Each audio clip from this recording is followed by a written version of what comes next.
ओम नमो नारायणाय। श्री विष्णु पुराण की भाव यात्रा द्वितीय अंश के 11वें अध्याय तक आ पहुँची है और इस अध्याय में सूर्य शक्ति एवं वैष्णवी शक्ति का वर्णन किया गया है। मैत्री जी कहते हैं, भगवान आपने जो कहा कि सूर्य मंडल में स्थित सातों गण शीत ग्रीष्म आदि के कारण होते हैं, सो मैंने सुना। हे गुरु, आपने सूर्य के रथ में स्थित और विष्णु शक्ति से प्रभावित गंधर्व, सर्प, राक्षस, ऋषि, बाल, खिल्यादि अप्सरा तथा यक्षों के तो पृथक पृथक व्यापार बतलाए, किंतु हे मुने, यह नहीं बतलाया कि सूर्य का कार्य क्या है। यदि सातों गण ही शीत ग्रीष्म और वर्षा के करने वाले हैं, तो फिर सूर्य का क्या प्रयोजन है। और यह कैसे कहा जाता है कि वृष्टि सूर्य से होती है। यदि सातों गणों का यह वृष्टि कार्य समान ही है, तो सूर्य उदय हुआ, अब मध्य में है, अब अस्त होता है, ऐसा लोग क्यों कहते हैं। पराशर जी कहते हैं, हे मैत्री, जो कुछ तुमने पूछा है उसका उत्तर सुनो। सूर्य 7 गुणों में से ही एक हैं, तथापि उनमें प्रधान होने से उनकी विशेषता है।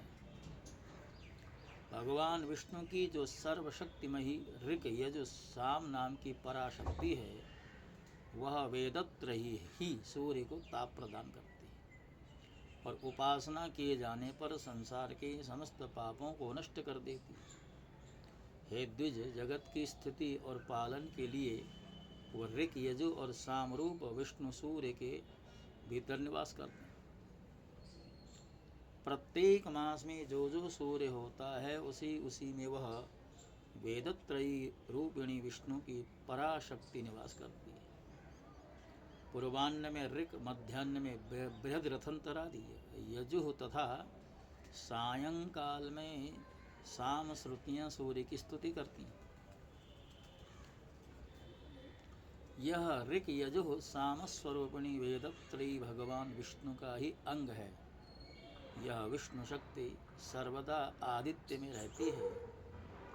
यह त्रयीमयी वैष्णवी शक्ति केवल सूर्य की अधिष्ठात्री ही हो सो नहीं, अपितु ब्रह्मा, विष्णु और महादेव भी त्रयीमय ही हैं। सर्ग के आदि में ब्रह्मा रिंगमय है, उसकी स्थिति के समय विष्णु यजुर्मय हैं तथा अंतकाल में रुद्र साममय है। इसीलिए सामगान की जो ध्वनि है वो अपवित्र मानी गई। इस प्रकार वह त्रयीमयी सात्विकी वैष्णवी शक्ति अपने सप्तगणों में स्थित आदित्य में ही अतिशय रूप से अवस्थित होती है। उससे अधिष्ठित सूर्योदय भी अपनी प्रखर रश्मियों से अत्यंत प्रज्वलित होकर संसार के संपूर्ण अंधकार को नष्ट कर देते हैं।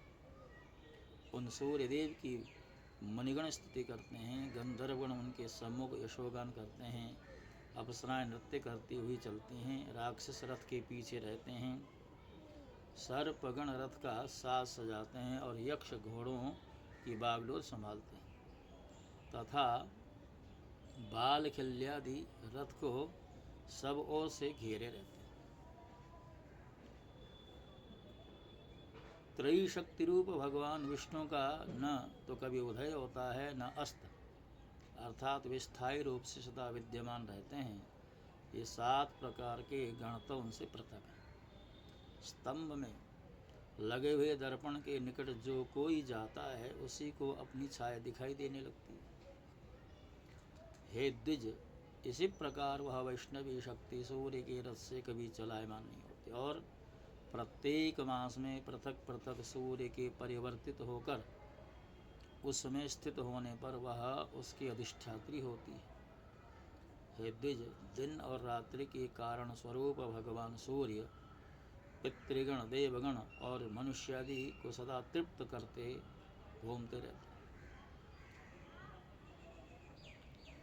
सूर्य की जो सुषुम्ना नाम की किरण है उससे शुक्ल पक्ष में चंद्रमा का पोषण होता है और फिर कृष्ण पक्ष में उस अमृतमय चंद्रमा की एक एक कला का देवगण निरंतर पान करते हैं। हे द्विज, कृष्ण पक्ष के क्षय होने पर चतुर्दशी के अनंतर 2 कलायुक्त चंद्रमा का पितृगण पान करते हैं। इस प्रकार सूर्य द्वारा पितृगण का तर्पण होता है। सूर्य अपनी किरणों से पृथ्वी से जितना जल खींचता है उस सब को प्राणियों की पुष्टि और अन्न की वृद्धि के लिए बरसा देता है।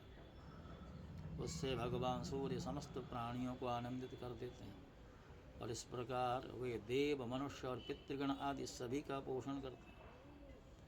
हे मैत्री, इस रीति से सूर्य देव देवताओं की पाक्षिक, पितृगण की मासिक तथा मनुष्यों की नित्य प्रति तृप्ति करते रहते। तो भक्तों, इसके साथ साथ इस अध्याय को यहाँ पर विश्राम दिया जा रहा है और अध्याय के विश्राम के साथ साथ श्रृंखला को भी यहाँ पर विश्राम दिया जा रहा है। और जैसा कि मैं आपसे बार बार निवेदन करता रहता हूँ, यदि आपने हमारे चैनल को अभी तक सब्सक्राइब नहीं किया है तो अवश्य कर दें। इसी प्रार्थना के साथ आपसे विदा होता हूँ। ओम नमो नारायण।